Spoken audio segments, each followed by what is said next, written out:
Hello, I'm Mason Clark. I'm 91, and I have had giant cell arteritis for almost 4 years. In 18 minutes, I want to tell you what I have experienced and what I may have learned. I'll be telling some controversial ideas about GCA and its treatment. Now I'll step aside and let you see the slides. I'll be back. I'm not a doctor, just a patient who has studied the medical literature and the experiences of others. Some of my opinions differ from accepted medical practice. You must work with your doctor. I have no responsibility for your care. And keep in mind that each patient is unique. My experience is not your experience. By the way, I have not had polymyalgia rheumatica, PMR. Many with GCA get PMR. Many with PMR will get GCA and should be wary of it. I know nothing about PMR. This story is GCA without PMR. There are many good sources of GCA information on the internet.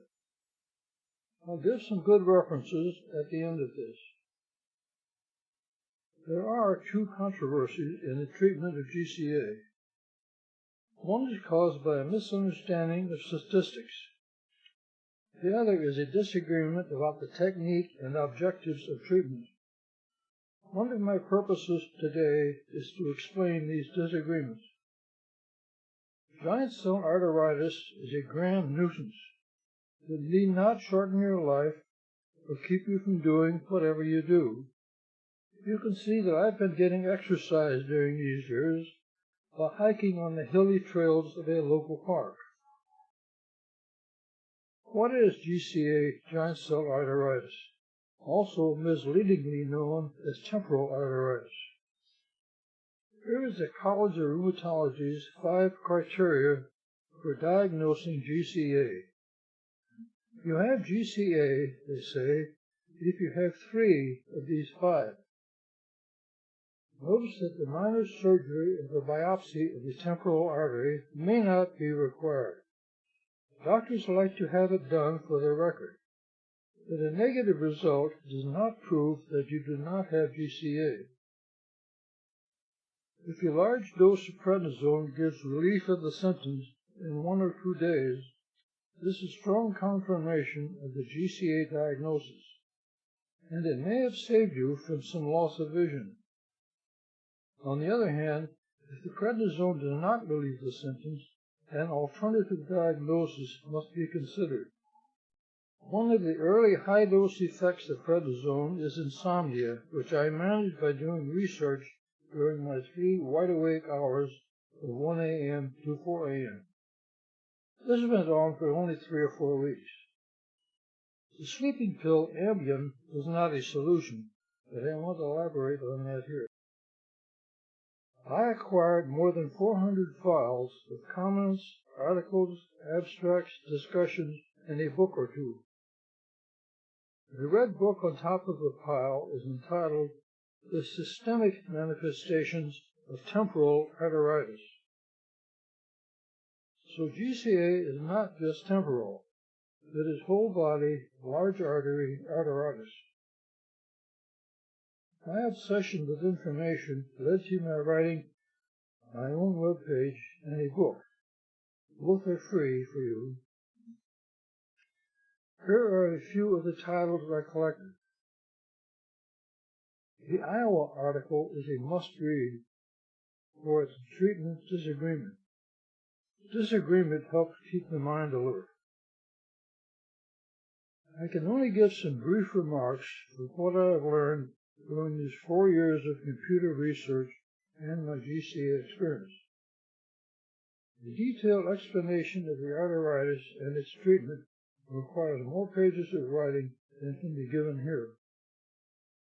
Here are some of the points you should know. A quick diagnosis can prevent GCA's serious symptom, loss of vision in one eye, by the quick use of a strong dose of prednisone. If in doubt about the diagnosis, there must be no delay in the use of prednisone. The rule is prednisone first, diagnosis later.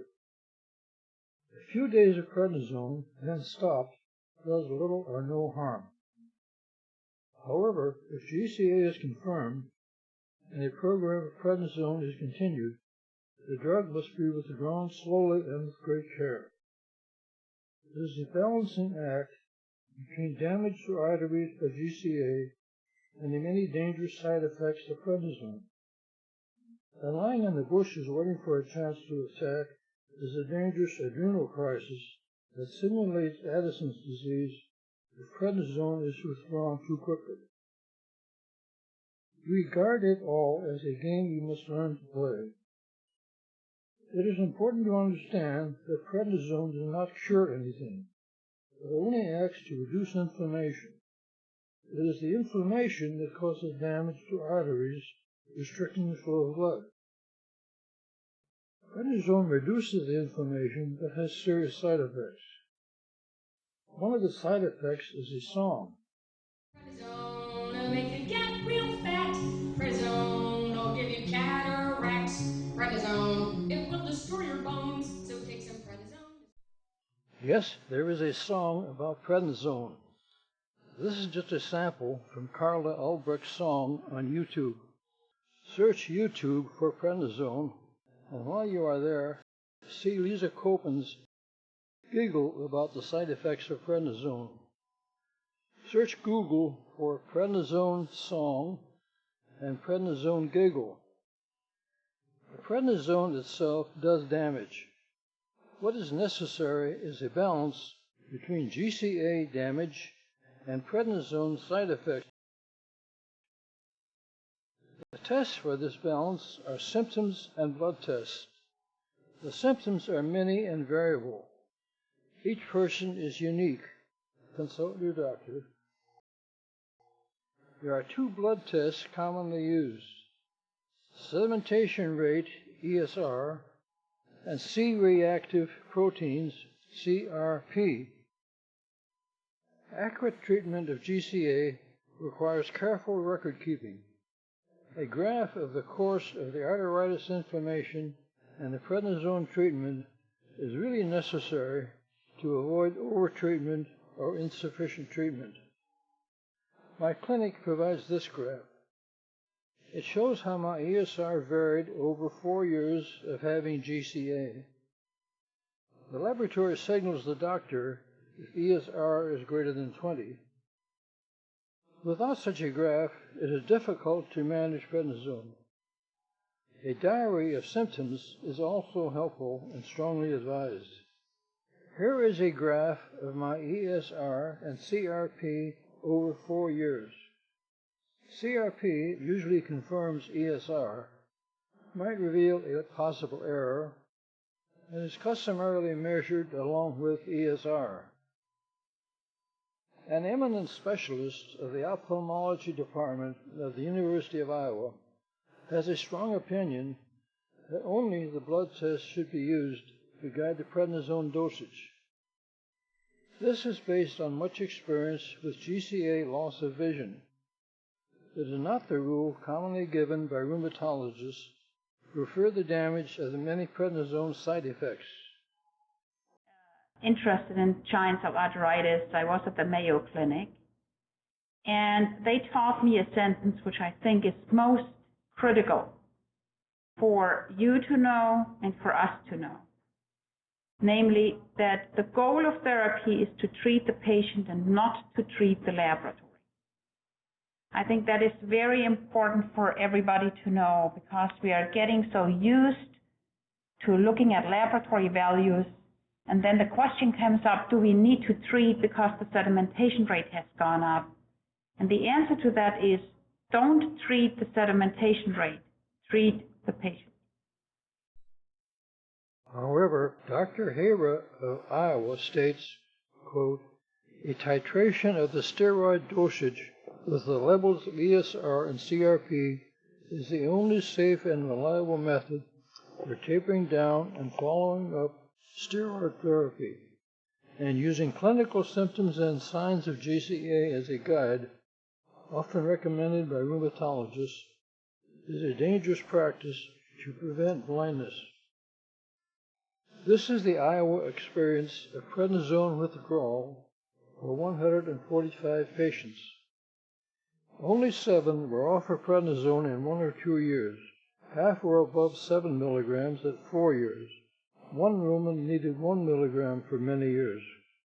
Each tiny 1 milligram pill makes a difference. Many people cut 1 milligram pills in half to withdraw prednisone more slowly. This is the nature of hormones. Tiny amounts are important. ESR is very high before treatment, usually 50 or higher. After prednisone is used, ESR falls quickly, perhaps to the patient's normal healthy value. Among individuals, there is a wide range of healthy ESR and CRP. Healthy ESR ranges from about 2 to 30. Norwegians studied the ESR in 3,910 healthy individuals, mostly blood donors, and made the remark, knowledge of each person's baseline ESR value might increase the disease predictive ability of the test, unquote. In fact, this knowledge is essential in the use of ESR as a guide for treatment. The common error is to use for guidance the population data rather than the healthy normal for the patient. This normal is not known beforehand and can only be gleaned from the blood tests taken during successful treatment. Prednisone is a fire blanket to hold down the flames of arteritis inflammation. With too little prednisone, the flames burst through. In some articles, there is reference to patients who always have a normal ESR or for whom the ESR is never elevated. These authors almost certainly are misusing the population normal. A professor of medicine sent me this email. Dear Mason, I never saw an arteritis with a normal ESR or CRP in the last 59 years. Unquote. The confusion arises in misusing the term normal. Consider this statement about GCA patients from the medical literature. Quote, 10 of 177 patients had normal ESR values at diagnosis, equal or less than 30. Unquote. An ESR of 30 or even 15 is not normal for a patient whose ESR is less than 10 when they are in good health. The Norwegian study showed that half of elderly healthy people have an ESR of less than 10. An ESR of 4 would not be surprising, and for such a patient, an ESR of 15 would indicate inflammation. I'm sorry to go on about this, but it is important. This growing graph shows the history of my prednisone dosage in SED rate, ESR. No need to be neat, you can keep such a graph with pencil and paper. Before reciting my experience, let me admit that it is easy to know things with a 4-year record to view. It is much more difficult, if not impossible, to know what is right day by day as things happen. And keep in mind that your experience will not be the same as mine. My strong initial symptom, an atrocious right side headache, led to a diagnosis of GCA and a 60 milligram initial prednisone dosage. The headache was gone the following day. An ESR was 4 at the next test a month later. This suggests that my normal healthy ESR may be as low as 4. My ESR then trended upward as my prednisone was reduced. With only the slight warning of fleeting head pains, at 10 milligrams my ESR rose to 15 and 2 arteries above my right ear became swollen, one with a painful spot. This was scary because if the artery had been to my optic nerve and was so inflamed, vision loss in my right eye would have been likely. For me, my real but weak symptoms were not strong enough warnings. The rising ESR might have warned me. After a brief increase in prednisone, withdrawal was continued, with ESR tending upward.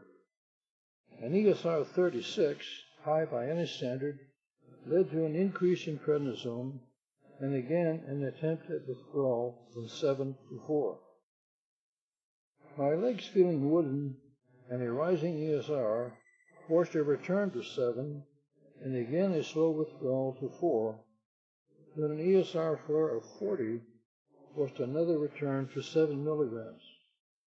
That is where I am now in January 2013.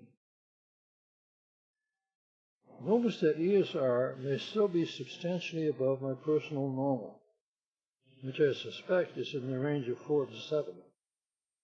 Holding prednisone at 7 milligrams seems wise, awaiting a slow withdrawal. Ideally, with a smooth, slow withdrawal, flares would not occur and less total prednisone would be required. And be aware that ESR may be increased by other inflammations, a common cold or the flu or other infection. This can mislead one to take more prednisone than is needed. Each GCR or PMR patient is unique. Here are 8 graphs of GCA and PMR patients I have known, showing the wide variations in patterns of ESR and the prednisone dosage. Simplicity is rare. There are good sources of information and advice on the internet. Stick with reliable ones, such as the Mayo Clinic, Cleveland Clinic, Johns Hopkins, and the like. The Vasculitis Foundation has a long video presentation regarding large vessel vasculitis, GCA, on YouTube that you should watch. Search Google or YouTube using quotation marks VF Symposium 2010, Volume 05. However, Dr. Wynn begins with the controversial instruction, treat the patient, not the laboratory, that is standard in rheumatology practice. I've covered this in my diatribe here. Please do watch the VF Symposium YouTube. You may wish to see other outside-the-box data and knowledge from patient experiences. For this, I suggest you see 2 GCA PMR patient forums. A friendly place to share experience is the United Kingdom forum, PMR and GCA.forumup.co.uk. You will find there much friendly chatter. Look especially for posts by Eileen in the section Medication and Treatment. Look for the title, How Steroids Work in PMR, an easy-to-understand explanation. It applies to GCA as well. Use the forum's View Posts Since Last Visit to simplify your visits to that forum. Time spent exchanging experiences is well spent. Another forum of value is healthgroupsyahoo.com group Giant Cell Arteritis. There, watch especially for posts by James Rupp, who has done much research and continues to do so. He started me on getting knowledge of giant cell arteritis. Don't hesitate to ask questions and to contribute your experience to these forums. Again, let me emphasize, each patient is unique. My experience is not your experience.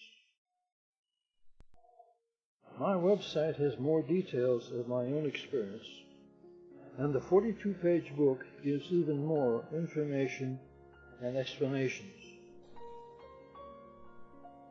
You can purchase the full-color, neatly bound book from Amazon, or on my GCA webpage, you can download it in Acrobat PDF format. Don't try to read the 42-page book on your computer screen. Print it, preferably in color. Remember these, and one more. GCA provides no excuse for not getting the exercise so important to health, and specifically to maintain bone strength against the attack of prednisone. PMR, with its many muscle pains, is another matter. I always feel better if I've been walking. On a recent hike in the hills, a young gentleman was reluctant to yield the path to me. He had a girlfriend nearby. Go for a hike and enjoy your GCA.